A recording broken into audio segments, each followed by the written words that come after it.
see the fire from your apartment, of course you're gonna freak out. Isaac Ramirez! Hey, wildfires, they create their own chaos. If I was a kitty cat, how would you save me? Don't be a part of the problem, be a part of the solution. 1, 2, 3. Hey, we're you Blondies, two besties babbling about life with fun games, interesting conversations, and absolutely no politics. We're allergic. That's right, Blondie in color and Blondie in nature.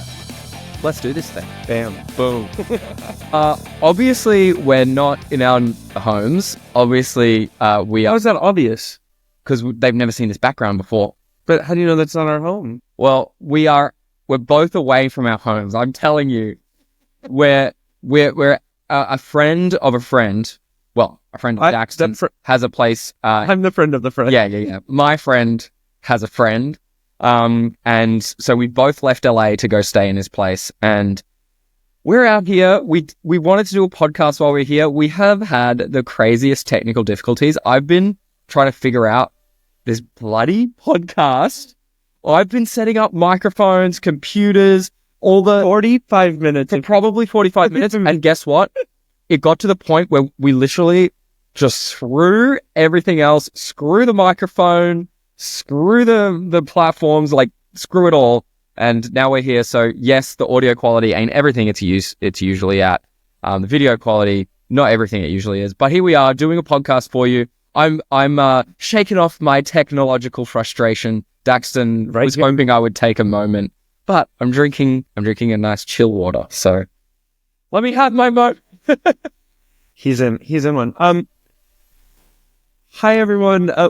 This is a quick podcast. We got on here. We have a really cute, fun, sexy interview with our good friend Isaac Ramirez, who was currently at work. He's a firefighter in San Francisco. Because of all of the fire and the evacuation orders, our whole team that puts together these podcasts are kind of everywhere and all scattered. Evacuated. They were all kind enough to be like, hey, I don't know if we can record this week, or hey, I don't know if I can edit this week. And the fact that they even emailed us amidst all the chaos was beautiful. Obviously, we told them, don't worry about it. We'll figure something out. So we're doing this one all on our own. And yeah, we've got a great interview. This is just to let you know that we are okay. We both are so okay. Like, I think about what people have been going through the last few days, and God, we are so lucky to be in the position we're in. We've left LA. Like, I packed the car. What's today? Friday? Today's Friday. I guess I packed my car on Wednesday when everything was getting bad. My home was within a few blocks of the mandatory evacuation orders in Santa Monica. So I packed my car, just made the call because it was just raining at home there and the smoke was really bad. So I just made the call. If I don't have to be around, and I'm not going to, stick around, and if we don't have to breathe that in and I'm going to be less of a hassle over there, then let's bail. You recently got in. So I flew in on Wednesday. I have a job coming up next week, and I'm also very close to another evacuation. That was close to evacuation zone. I'm no longer in my area is no longer in a risk. But the ash raining is a weird new sensation I've ever seen, or felt, or very strange to see that.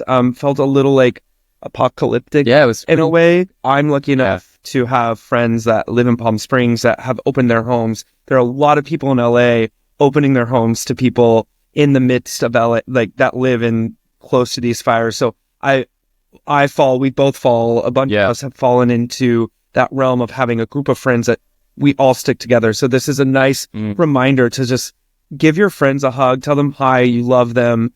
And I think I'm really grateful that I have built a community both here and in New York and wherever I go. Yeah. Because truly, we are all here to help each other. Yeah, there is a little bit of like guilt for me leaving, because there are people who are sticking it out, and some people who are, frontline, and some people who just can't leave, who don't have a place to go. So I do feel a twinge of guilt for that reason. Whether that's right or wrong feel, I don't know. But yeah, it was very strange being in that environment. I just want to thank everyone who's there, saving lives saving houses. Yeah. If you did.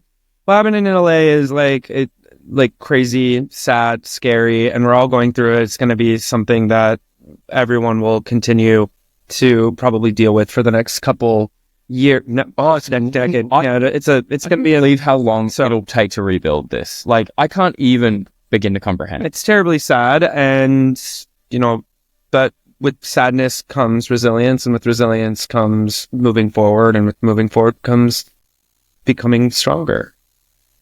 My God. Wow. Are you a shaman? Did we just go on a mushroom trip together? Wait, it just spilled out of me. Did you just black out? Do you know what you just said? Dude, I think you just had a psychedelic journey. You know what?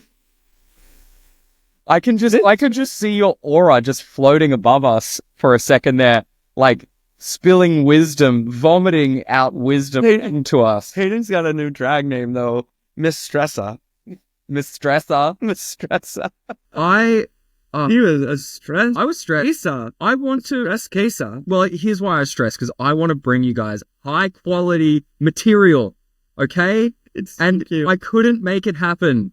I wanted to have the microphone set up. I wanted to have everything going. And Daxton's going, it's fine. Everything's fine. It's going to be fine. Haha, this person said this. Haha, this person said that. And I'm like, just shut up. Just shut up. And guess what? It's going to work out. Everything works out. And breathe, baby. Home. I have an issue with this. Here's my issue. Daxton freaks out. When Daxton freaks out, everyone else has to freak out with him. It's freak out with. It's not a personal freak out. It's that everyone now has to freak out. When did I make you freak out? When have I made you freak out? When you made me come pick you up. Yeah, because the fire was a mile away from me. Okay, Daxton was chill. And then 1 second, he's like, and I'm like, dude, I've been prepared for like 20. When you see the fire, when you can see the fire from your apartment, which I could, yes, from my apartment. When you see the fire from your apartment, of course you're gonna freak out. When you can't get your audio to work, I'm not gonna freak out. Yeah, but that I'm just highlighting our differences. I'm just highlighting fire close to my house, audio working. Where do you think that's gonna lie? Differences. Where do you think that's gonna lie in my stress case? Differences are fine. Look, I had this frustration bubbling with the technology frustration, and this is where you were, which is fine. Yeah, because and then when it came to the fire, I was probably here, and you were. Yeah, because it was right near my house. But that's why I'm highlighting. And I can't drive. The fire was also near my house. Yeah, so all I'm saying is that it's okay. You're allowed to have different fire near your house, things. technology. That's where yeah, exactly. That's where that's fine. I'm not saying that's a bad thing. This is why you need a gay man in your life. To smack you silly. This is why you need a type B friend who's just going to be like, it's going to work out. I do stress out. I have a stress meter. I have a stress meter that things are... And now maybe you could say why it's good to have a type A in your life. I do think it's beautiful to have a type A because a lot of people in my life are type A. Okay. You guys are ready to go. I will figure it out, and I always will. And I'll always be mad at myself when I can't do it right. What's better, type A or type B? I don't think there's... Okay, that's the correct answer. I was waiting for you to say type I don't think I can be type B A. I can't force myself to be as organized and prepared as somebody like you who is type A. But I do appreciate my type A friendships. And when they do get stressed out about certain things, I can come in and be like, it's going to be fine. But when I get stressed out about certain things, my type A friends will be like, it's going to be fine. I got you. You are all prepared. I like fighting with you on the podcast. Okay, good. Are you relaxed? Do you feel better? I'm starting to feel that you've calmed down a little. What does this tell you? What is you're looking at yourself in the mirror and you think this looks hot. It's true. Bow chicken wow wow. See, now you're better. Now you're relaxed. Now you're chill, and you know it's gonna not like we're not perfect. Mm-hmm.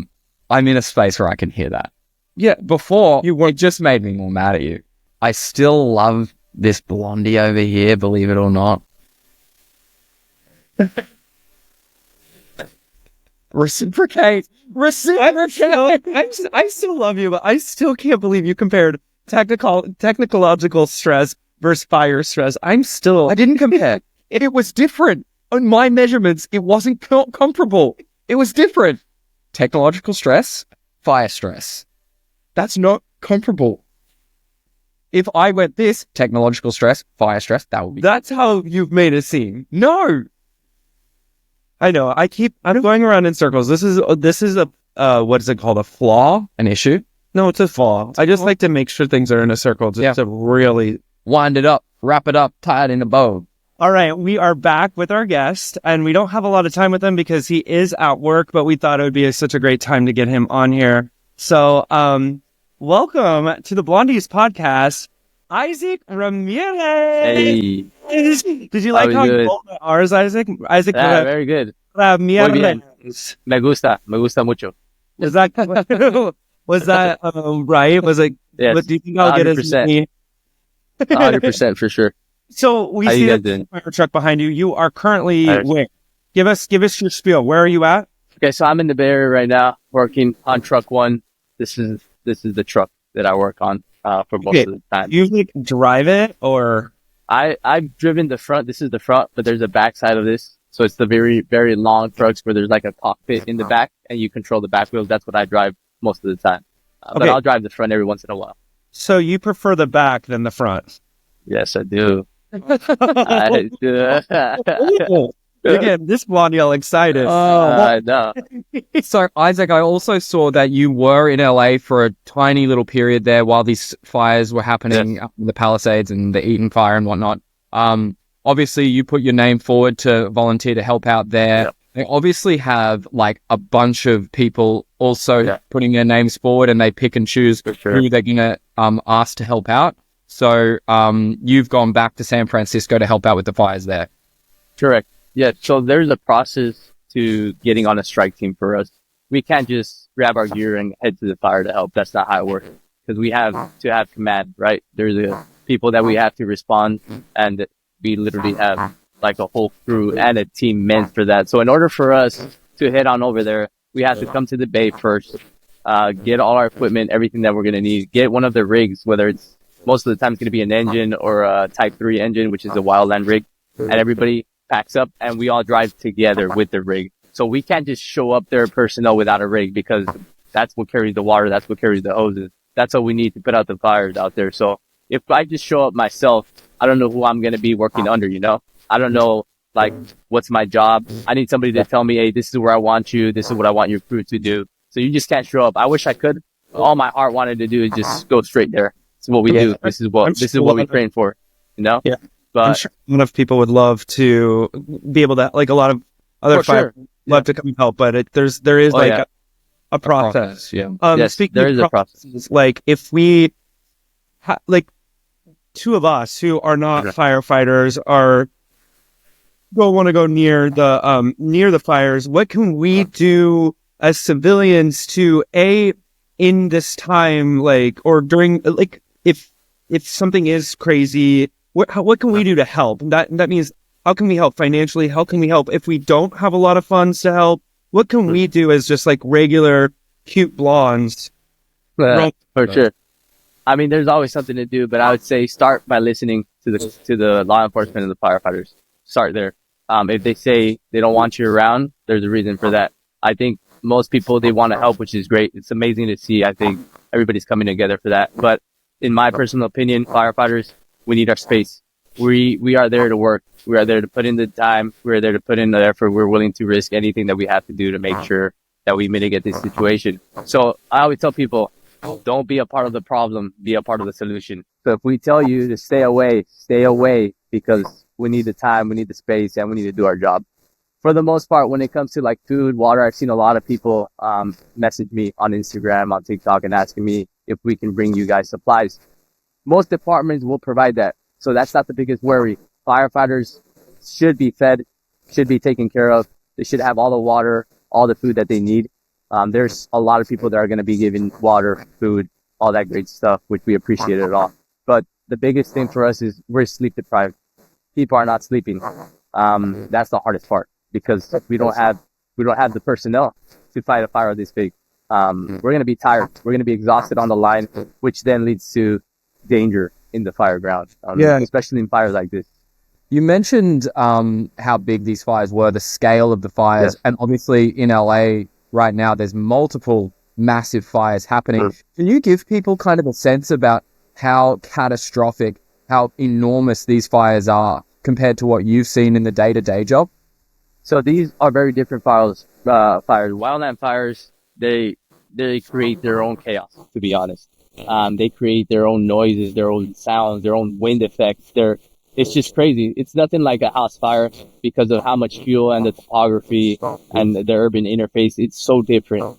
Very dangerous. You do not know where the fire is moving certain times because of the wind can change. If a single wind shift, then things change drastically. Whether there's more wind coming in or the wind stops, you never know. You just don't know. You can't control that. So that's why it's so dangerous, because there's certain things that are out of our control. We will try to control as much as we can, but there's only so much we can do.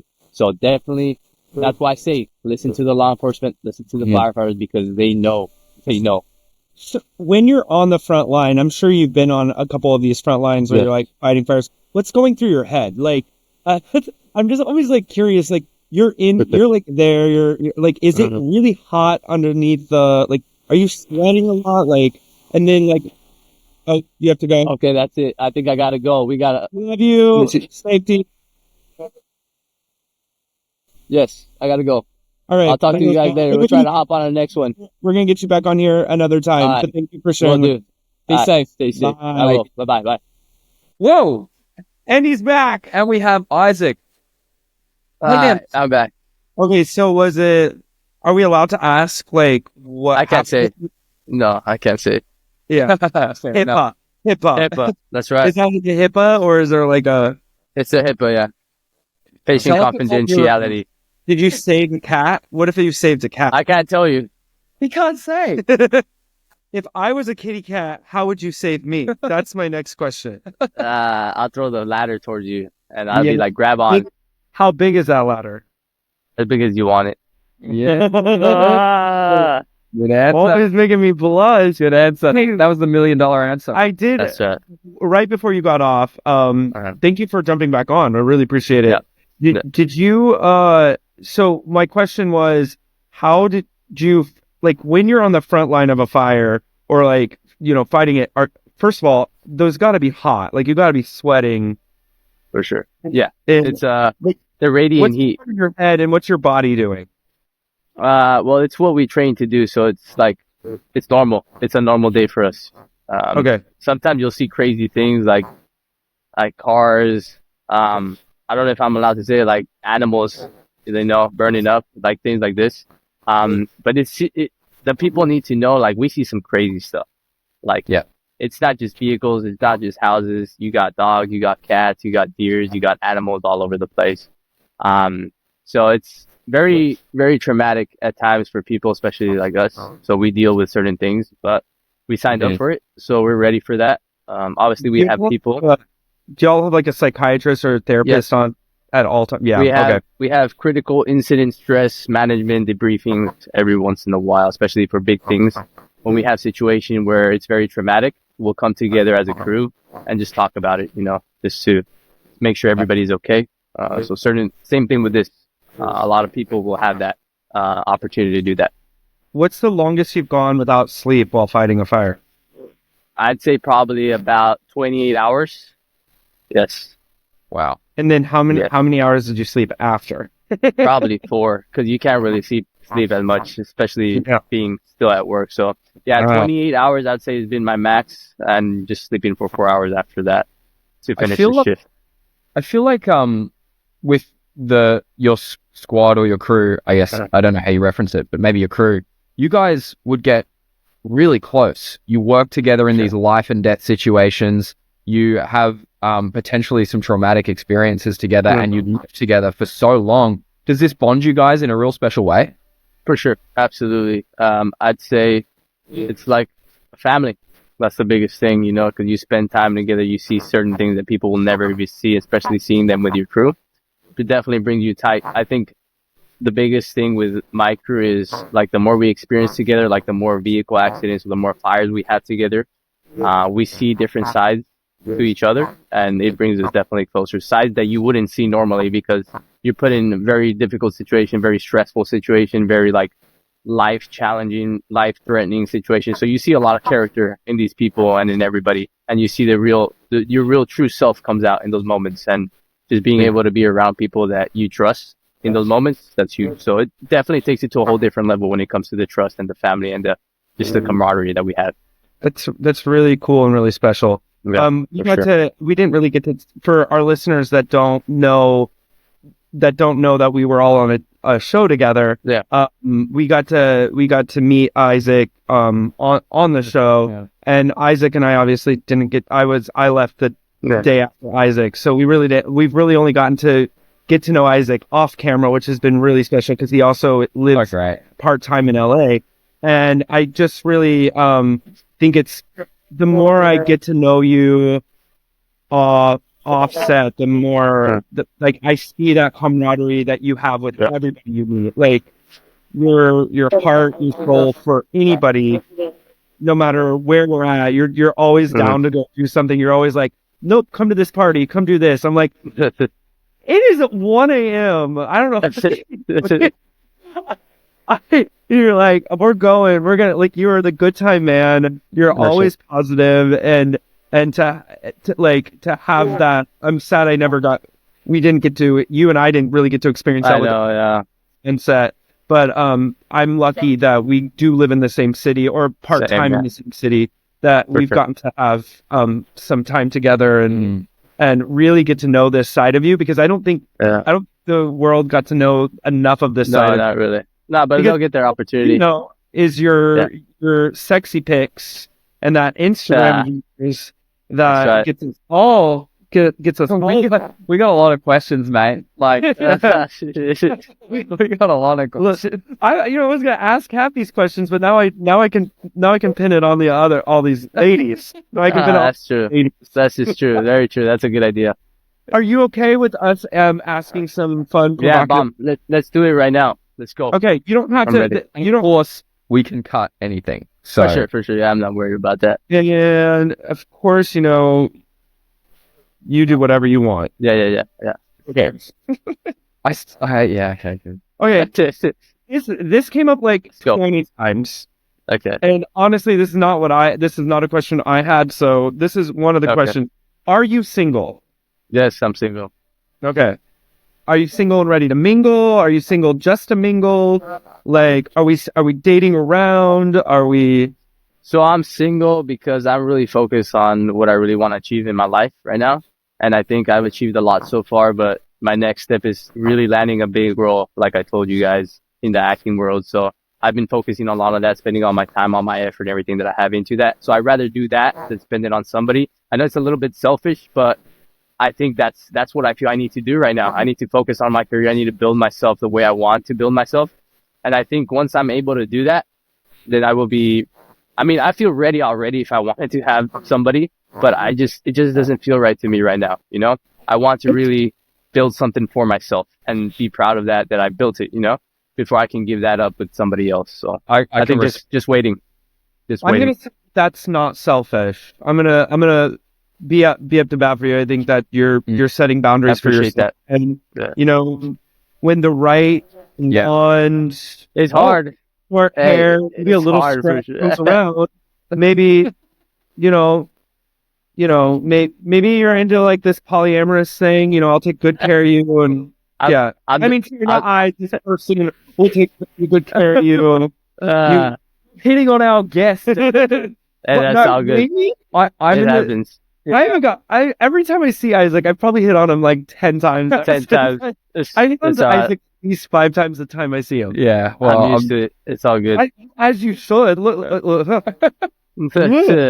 I really connect with that, Isaac. I feel I'm in a position in life where I want to be in a position like that is going to be successful for my future family. For you sure. know, like I For want to sure. be the person, I want to be the guy that my future wife and kids will be proud of and I can provide for. So I'm with you on that one. We Man. one of the another question was how do you manage or like, this is from Erica, how do you manage like being a fireman and a model? Like, is it hard to manage? Like, are you finding that you make it work? Well, I used to do the modeling, not anymore really. Now it's more the acting side of things, but Yeah. I would say probably it's very similar when it comes to time consuming. It's very difficult. I mean, it's one of the hardest things you'll ever do. The two different worlds. You got the firefighter job where you see crazy stuff. And you got the acting and the modeling world where it's completely opposite. It's just the opposite. But I'm grateful that I've been able to experience both. But the best way that I've been able to just separate it is just literally separate it. You know, this is my world as a firefighter, and what happens in this world is completely different. So I live two lives. I'm literally like Bruce Wayne or Batman, you call it. This is work, and here is my other stuff. So I just learned that, keep a balance with both, and just don't bring the problems from this world to this one and vice versa. You know, you just can't. You got to learn to separate the two. Compartmentalize. Compartmentalize for sure. I know you mentioned it on episode 1 of the show we were on, but Yes. do you have siblings? You have like 8, right? I do. I'm part of 8 siblings. I'm 3 of 8, so I'm the third oldest. That was another question from Erica. She wanted to know. Yes. We have a question from Creighton. He's a Blondies super fan, and Okay. he wants to know your best pickup line and your worst pickup line, aka what not, Stuff like I that. think what after not to hearing say. that, So, like, Daxton's a little what is your moist. best one, and then like what should you not say? We actually interviewed Blake, which is coming out after. Oh my goodness. He had to do it as well. He had So the exact question. Blake's got all the good ones, to be honest. I'll be honest with you, I'm not much of a pickup line kind of guy. I'll just walk up. If I see something that I like, I'll walk up to you. I'll say, hey, I want to introduce myself. My name's Isaac. What's your name? And just chat it out. And I start a simple conversation and it just goes, it flows really well for me. But there's obviously some flirting in there more, but that's how I start my conversations. I'm not a pickup line guy, kind of guy. I think that comes after I start flirting with you for a little bit. Then I'll just drop like bombs here and there. Like, like I'll come up sometimes and be like, I'm a fireman. We find him hot, but we leave him wet, you know, stuff like that. But that's like in the convo. That's something that comes in the conversation. I won't just drop it like right off the bat. That's something that after I get to know you a little bit and see how fun you are, then I'll drop funny stuff like I that. think after hearing that, Daxton's a little moist. I think so too. Word. I hate that word. I'm sure Isaac- Blake had some good ones. Isaac already knows how I feel about him. Yes. Do you have anything what not to say? Probably anything I've said to Isaac. I'd say you're talking about guys' perspective, right? Like for me, yeah, it's keep it simple, guys. That's my biggest like thing. Just keep it simple. Keep it simple. And have the balls to go up and talk to the girl. You know, I think it should be vice versa. If a girl really likes a guy, I know it's like very like culturalized that a man should go and talk to this woman, but I think I find it very attractive when a woman steps up to the plate and be like, "Hey, I really like you.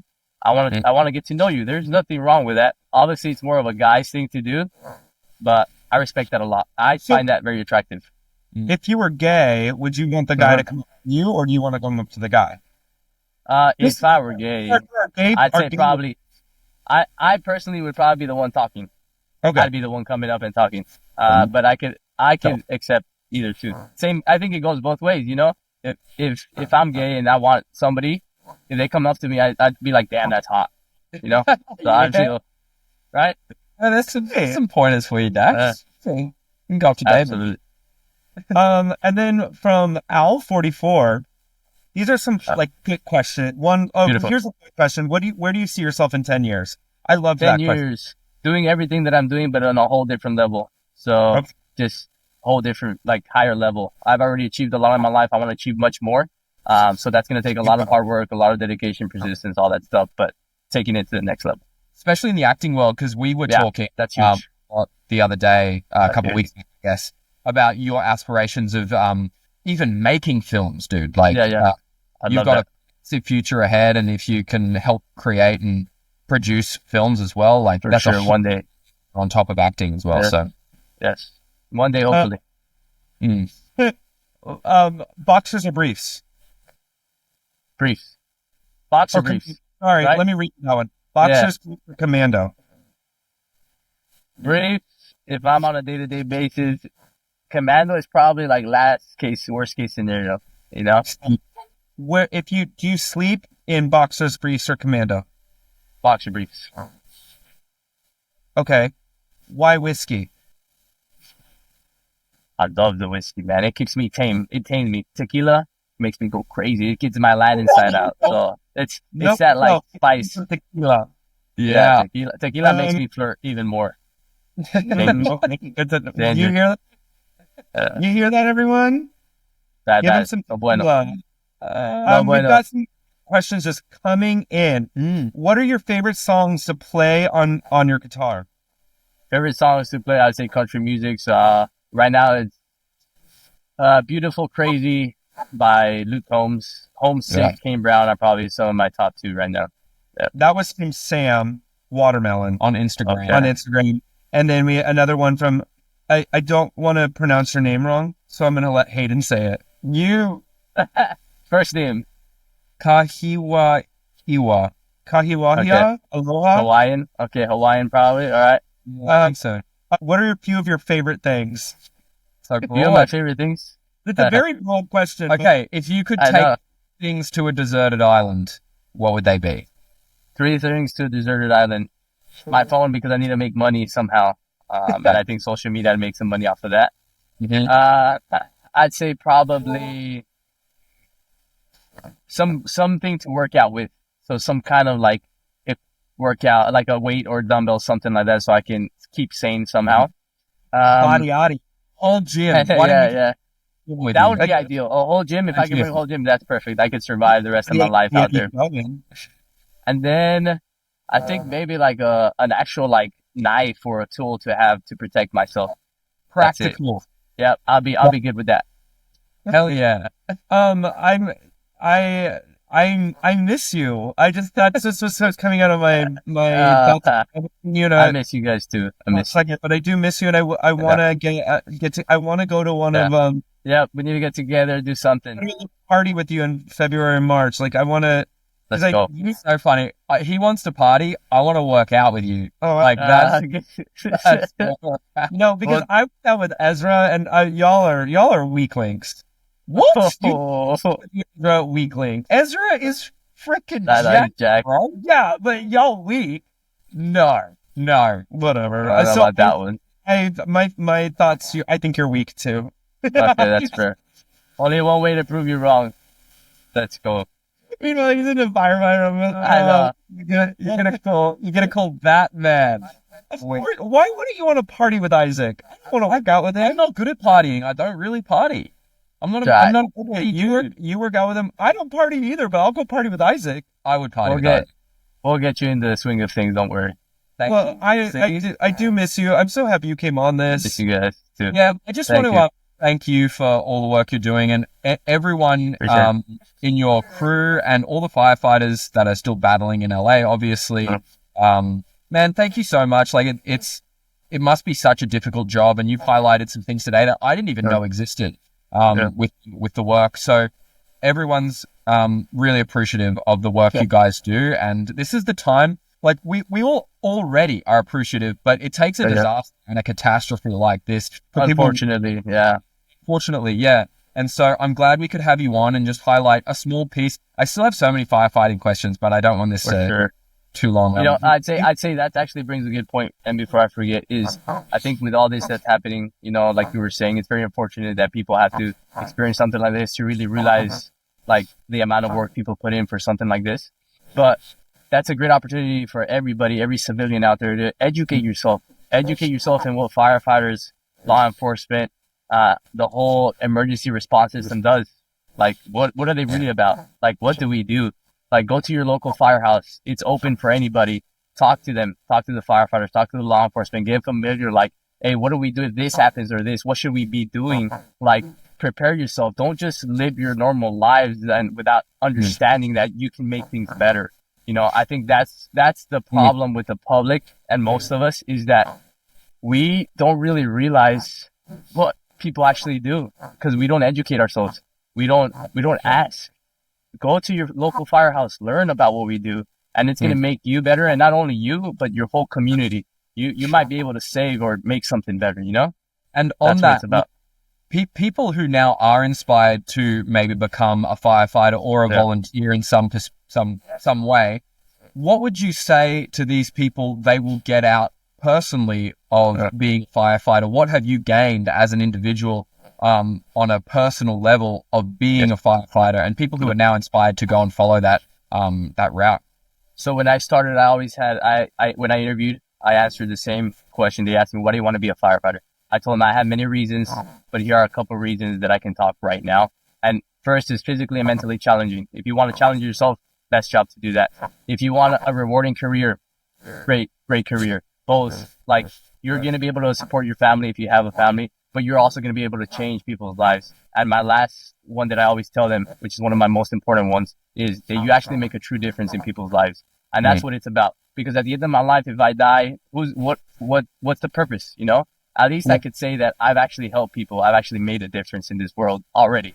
And I want to continue to do that, but on a much bigger scale. And that's why I want to do the acting stuff. And that's what really drove me into it, because I want to be able to reach a big audience and actually show them that there's people out there that care, you know, that want to make a difference. And that's why I do what I do, because of that, because I care. Because all you see is this guy on Instagram trying to looking good or like jacked or whatnot. But in reality, like, I care. You know, I care about making the world a better place, just like you guys do too. I believe. We saw that. I mean, that's why I was like, I'm so happy after the show we got to really connect with you, because there's a huge sense of how much you care, even through your Instagram. I mean, your fans see it. Like you want to know questions. They want to know more about you, and that's a testament to how, whether, you know, whatever your Instagram does show and doesn't show, you are truly a testament of the kindness that you have, and you really are this positive light anytime somebody's around. Anytime I've been around you, it's inspiring. Yeah, it's positive in like an airy fairy sense. It's just like it's really inspiring the way you live your life. So I just want to thank you for that. Thank you. Appreciate it. It means a lot. And my final question: would you dress up as a furry with Hayden? With Hayden dressed as a furry, would you join him? You don't have to say yes, Isaac. It depends. Can I see what it would look like? I picked the costume out. Oh, okay. I'm not gonna say yes. I will not decline or accept this offer yet. But it's a maybe. It's a possibility. Yeah. He's under HIPAA. He can't say yes or no either way. Exactly. Well, now I'm excited. I'm excited for. Well, when we can get you in a live booth with us, and we can have better technology or better microphones, because Miss Stressa over here. Well, the microphone happens. Oh, and does this bring back one more thing? No. Memories? No, I don't think so. I blanked out that night, to be honest. Last time I saw Isaac, he was in a cute little blonde wig. Nah, I don't remember that one. Did you steal the little blonde wig that we take your wig back? Did you take your wig, Isaac? No. What wig? Isaac was having a birthday, and he has the cutest little wig pick. I don't remember this. It'll be in my heart. Yeah. Well, thank you for coming on here. We appreciate it. Go back to work. Go back to keeping SF safe. Yeah. And at the end of this podcast, we're going to highlight how people can help firefighters like you, either through donations or non-monetary. And just to give us what's your Instagram? Give us your can you shout out your crew? I'm in truck 1. We got engine 1, so firehouse 1. It's in the city. Love these guys. Part of 7 people. Really enjoy spending time with them. You can find me on Instagram and TikTok, Isaac B. Ramirez. Isaac Ramirez, thank you for having me, guys. I'll catch you in the next one. We'll put it all below. We'll put it all below all of y'all to listen. Do it. Thank you for taking the time. We know it's like, we're like, can you get on and like help educate us? It's a really good, important time to educate people, especially during the time of. I'd say go visit a firehouse if you get a chance, people. Go do it. Educate yourself. Talk to the firefighters. They're all amazing. I'm literally gonna do it. One is Do it. right up the street from me. I'm gonna go Do say it. hi. Maybe wait a couple of days till everybody gets some rest and relax, then go in. I'm here. Isaac told me to talk to you.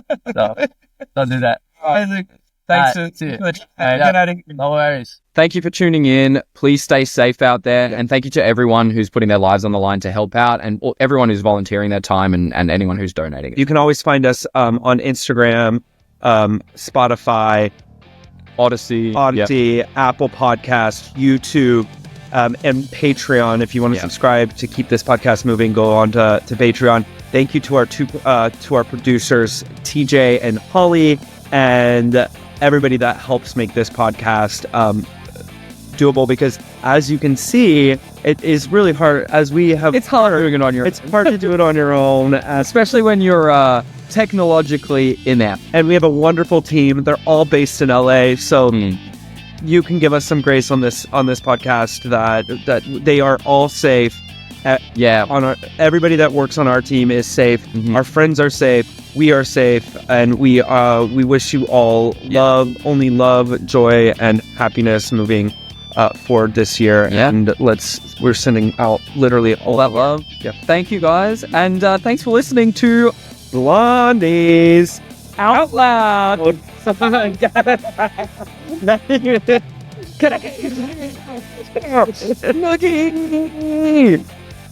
Bye.